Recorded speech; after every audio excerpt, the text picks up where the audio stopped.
Gente, a gente vai tratar de um assunto delicado, mas importante, porque o Brasil, olha, perdeu milhões de trabalhadores com carteira assinada nos últimos 8 anos. Ou seja, a informalidade e trabalhar por conta própria cresce ainda mais, a gente vai ver nesse VT. O emprego com carteira assinada tem perdido espaço no mercado de trabalho brasileiro. A participação desta modalidade no total da população ocupada no setor privado ficou em 38,1% no primeiro trimestre de 2022 e segue bem distante do pico de 43% alcançado em 2014. Segundo o levantamento da ICA Consultores, a partir dos dados da Pesquisa Nacional por Amostra de Domicílio do IBGE, o número de trabalhadores com carteira assinada diminuiu em 2,8 milhões entre 2014 e 2022, enquanto que o de trabalhadores por conta própria ou sem registro em carteira aumentou em 6,3 milhões em 8 anos. Mesmo com o aumento do número de brasileiros com emprego formal nos últimos meses, o percentual dos ocupados com carteira assinada permanece abaixo do patamar pré-pandemia, 38,7%. Em 8 anos, a categoria que mais ganhou participação no mercado de trabalho foi a de trabalhadores por conta própria. A gente está então agora com a doutora Adriana Carvalho, já aqui no nosso estúdio do Revista Meio Norte. Bom dia, doutora Adriana. Bom dia, Poliana. Prazer estar aqui mais uma vez com vocês. Ela que conseguiu superar aí o dilúvio que está caindo nessa cidade, veio aqui. Então, mais do que especial a presença dela aqui hoje de manhã. Tá chovendo bastante, né, doutora? Tá. O trânsito tá meio complicado, porque a gente sabe que em Teresina basta pingar, começa alagamento, né? E tá difícil, mas chegamos aqui porque, infelizmente, é uma notícia não muito agradável, né?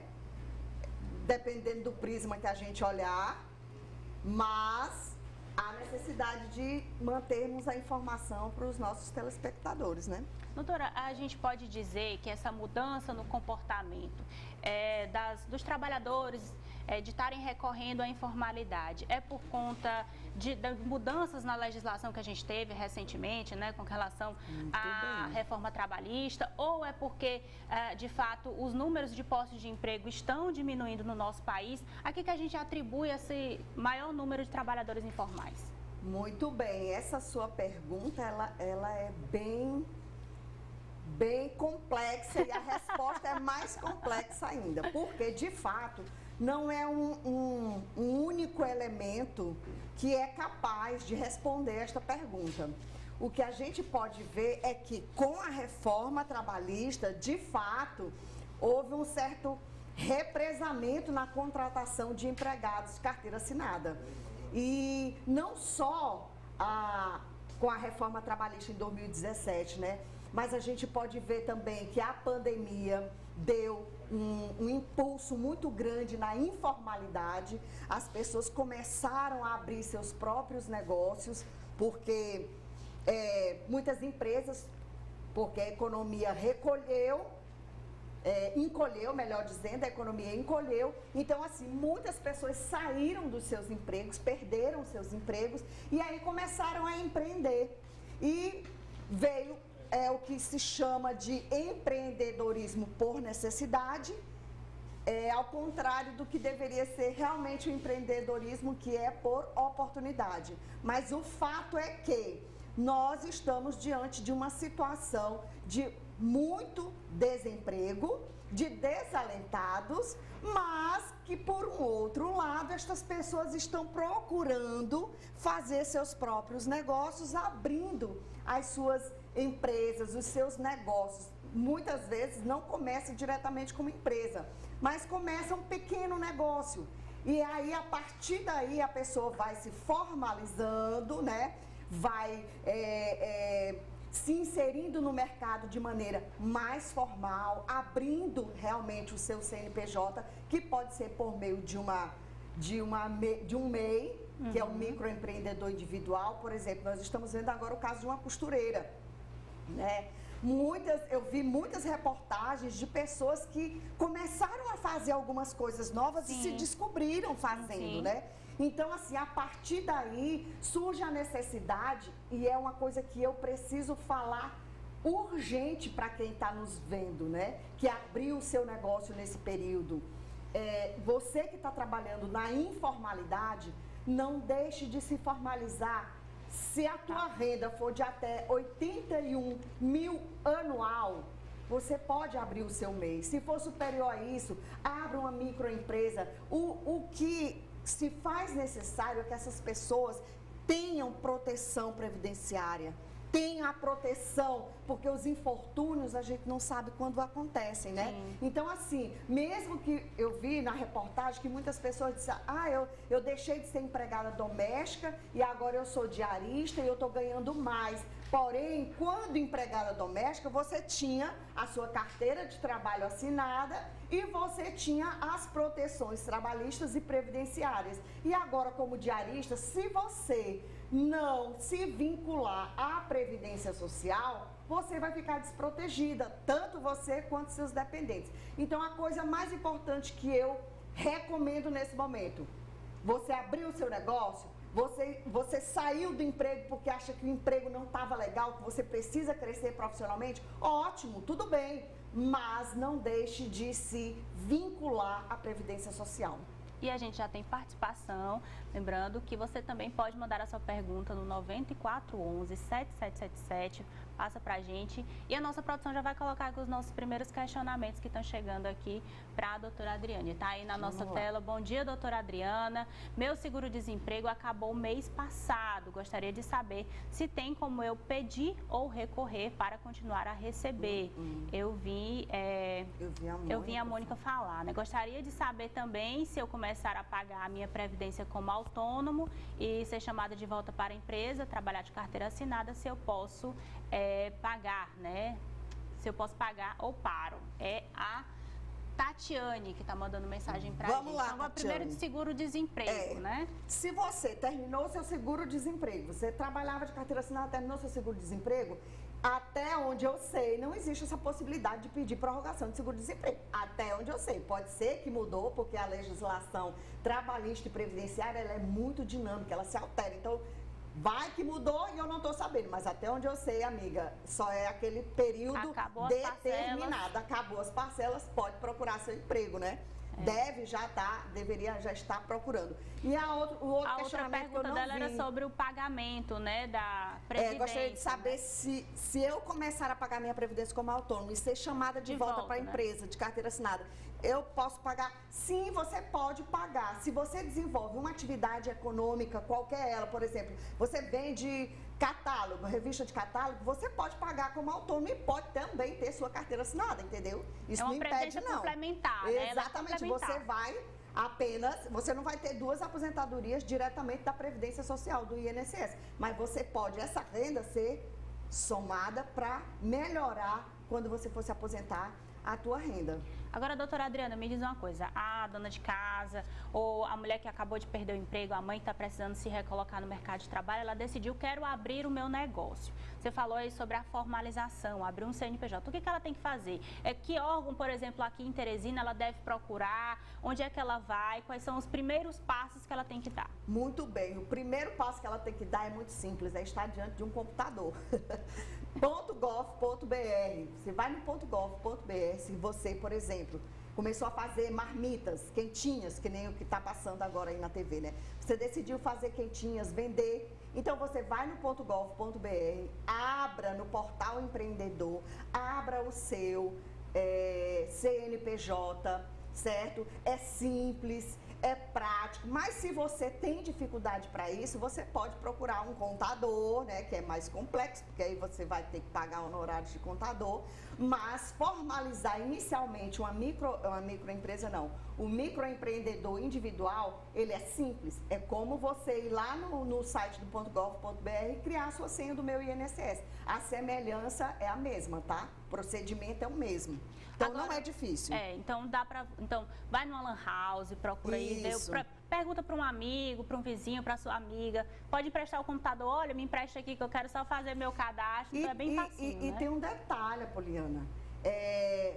A pessoa que vai fazer, se inscrever como microempreendedor individual, ele precisa observar algumas regras, tá? Não pode ser servidor público federal, pode contratar até um empregado com salário mínimo, não pode ser sócio de outra empresa. Então, se no passado você participou de uma sociedade, mas não foi dado baixa, você não vai poder abrir o seu CNPJ como microempreendedor individual. Você vai precisar da baixa no anterior, tá? E tem que observar o rendimento, porque se ultrapassar esse rendimento de 81 mil ganhos de janeiro a dezembro, você vai mudar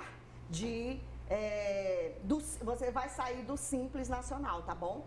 Então, observar esses detalhes, mas no mais, é mais interessante e é necessário que as pessoas façam isso. E tem mais gente mandando dúvida para cá, no 9411-7777. Vamos ver mais uma pergunta para a doutora Adriana, para colocar aqui para a gente. A nossa perguntinha, porque é um tema que causa muitas dúvidas, né? Bom dia, quem tem carteira assinada pode trabalhar 7 dias consecutivos?